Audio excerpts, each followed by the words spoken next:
नमस्कार, मैं हूं अंकुर। आप देख रहे हैं सत्य हिंदी का न्यूज बुलेटिन। एक नजर डाल लेते हैं अब तक की खबरों पर। एनडीए ने आज घोषणा पत्र जारी किया, लेकिन नीतीश कुमार वहां 2 मिनट के भीतर ही निकल गए। उन्होंने ना भाषण दिया, ना कुछ घोषणा पत्र पर बोला। पूरा घोषणा पत्र अकेले डिप्टी सीएम सम्राट चौधरी ने ही पढ़ा। नीतीश कुमार के साथ बाकी प्रमुख नेता जेपी नड्डा, चिराग पासवान, जीतन राम मांझी, उपेंद्र कुशवाहा भी बिना कोई भाषण दिए चले गए। इसके बाद कई सवाल उठ रहे हैं, क्या नीतीश कुमार ने बगावत कर दी है? क्या एनडीए के लिए खतरे की घंटी है? बिहार चुनाव 2025 से पहले एनडीए का संकल्प पत्र जारी हुआ, लेकिन अब इस पर कांग्रेस ने बड़ा हमला बोला। कांग्रेस के वरिष्ठ नेता और बिहार चुनाव पर्यवेक्षक अशोक गहलोत ने कहा है कि आज एनडीए ने इतिहास बना दिया। घोषणा पत्र जारी करने के लिए नीतीश कुमार और जेपी नड्डा तो आए, लेकिन सिर्फ 26 सेकंड में चले गए। गहलोत ने कहा कि पूरा घोषणा पत्र उनके डिप्टी सीएम ने अकेले पढ़ा। इसका मतलब साफ है कि एनडीए के नेता अपने ही घोषणा पत्र पर भरोसा नहीं करते। यह सिर्फ एक औपचारिकता थी। अगर वाकई भरोसा होता तो सब साथ बैठकर जनता को समझाते। कांग्रेस सांसद अखिलेश प्रसाद सिंह ने कहा कि आज बीजेपी ने जिस तरह महज चंद सेकंड का फोटो शूट कर संकल्प पत्र जारी किया, उसका मतलब साफ है कि नीतीश कुमार को कठपुतली बनाकर सरकार चलाई जा रही है। मैनिफेस्टो लॉन्च के दौरान नीतीश कुमार के साथ जैसा व्यवहार किया गया, वो बिहारियों का अपमान है। यहाँ तक कि संकल्प पत्र भी बीजेपी नेता और उप मुख्यमंत्री सम्राट चौधरी से पढ़ाया गया। साफ है नीतीश कुमार का चेहरा आगे करके उनके वोट बैंक का इस्तेमाल किया जा रहा है। हमारा यही कहना है कि आज बीजेपी जो जेडीयू और नीतीश कुमार के साथ कर रही है, वही सबके साथ होना है।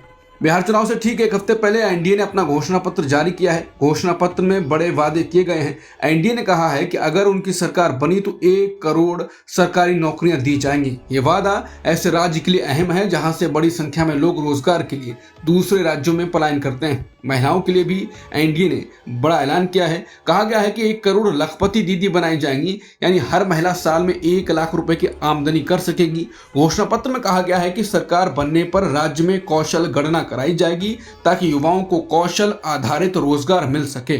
इसके लिए हर जिले में मेगा लर्निंग सेंटर बनाए जाएंगे। एनडीए के घोषणा पत्र में अति पिछड़ा वर्ग के सम्मान और अधिकारों पर जोर दिया। अति पिछड़ा वर्ग के विभिन्न व्यावसायिक समूहों को आर्थिक और सामाजिक बल देने के लिए 10 लाख रुपए की सहायता दी जाएगी। अति पिछड़ा वर्ग की विभिन्न जातियों की सामाजिक और आर्थिक स्थिति का आकलन करने के लिए सुप्रीम कोर्ट के रिटायर्ड जज की अध्यक्षता में उच्च स्तरीय समिति का गठन किया जाएगा। किसानों के सम्मान और हर फसल के सही दाम की गारंटी दी गई है।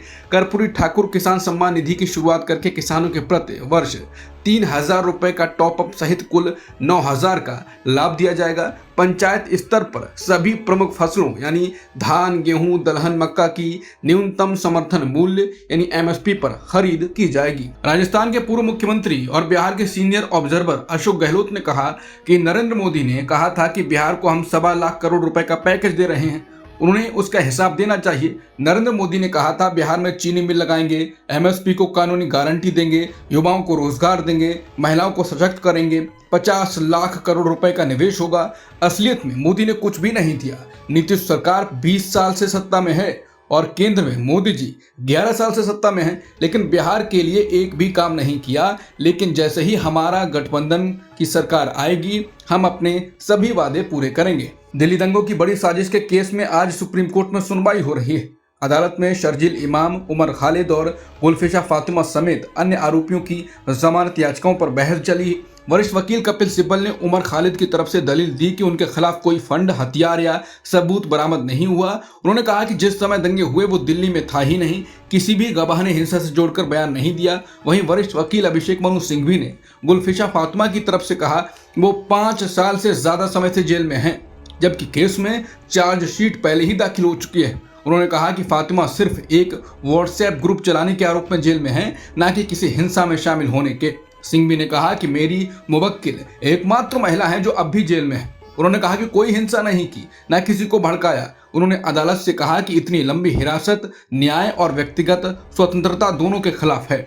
उन्होंने ये भी याद दिलाया कि नताशा नरवाल, देवांगना कलिता और आसिफ इकबाल तनहा को पहले ही 2021 में जमानत मिल चुकी है। इसलिए बराबरी के आधार पर फातिमा को भी जमानत मिलनी चाहिए। पूर्व क्रिकेटर और कांग्रेस नेता मोहम्मद अजहरुद्दीन ने शुक्रवार को तेलंगाना कैबिनेट में मंत्री पद की शपथ ली। राजभवन हैदराबाद में आयोजित समारोह में राज्यपाल जिष्णुदेव वर्मा ने उन्हें पद और गोपनीयता की शपथ दिलाई। अजहरुद्दीन राज्य के 16वें मंत्री बने हैं। अभी यह तय नहीं हुआ है कि उन्हें कौन सा विभाग दिया जाएगा, लेकिन सूत्रों के मुताबिक उन्हें खेल व अल्पसंख्यक कल्याण मंत्रालय मिल सकता है।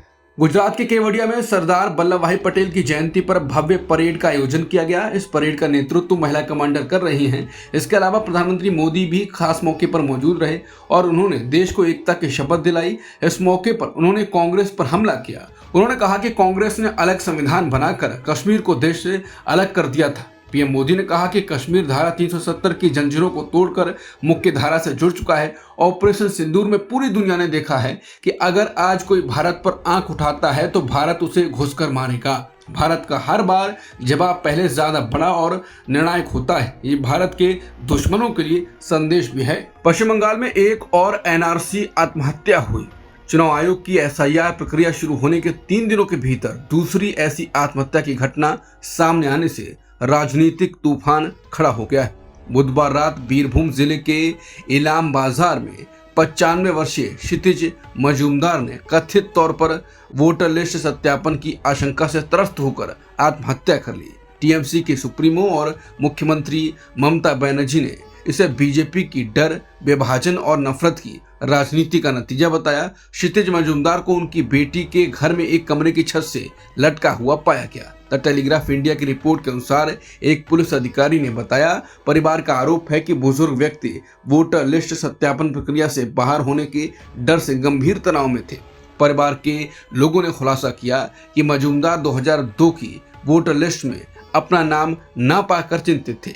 एक रिश्तेदार ने कहा, वो अक्सर कहते थे कि 2002 की सूची में नाम ना होने से क्या उन्हें बांग्लादेश जाना पड़ेगा। इससे वो मानसिक रूप से गंभीर तनाव में थे।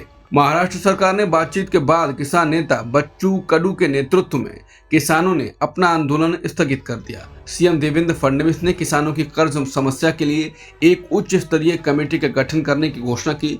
इस कमेटी की अध्यक्षता मुख्यमंत्री के प्रधान आर्थिक सलाहकार और मित्रा के मुख्य कार्यकारी अधिकारी प्रवीण परदेशी करेंगे।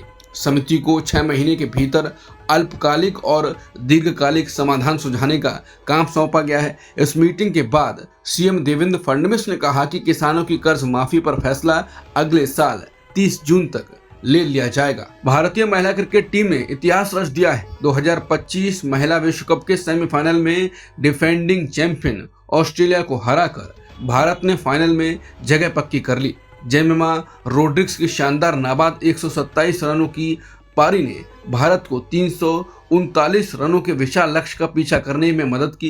ये महिला वनडे इंटरनेशनल में अब तक का सबसे बड़ा सफल रन चेस है। ये मैच रोमांच की सारी हदें पार कर गया, जहां भारत ने 49 ओवर में ही लक्ष्य हासिल कर लिया और ऑस्ट्रेलिया को स्तब्ध कर दिया। अब तक की खबरों में इतना ही। बाकी खबरों के लिए बने रहिए सत्य हिंदी के साथ।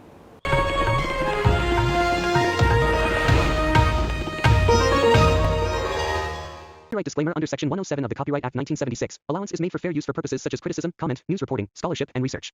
Fair use is a use permitted by copyright statute that might otherwise be infringing.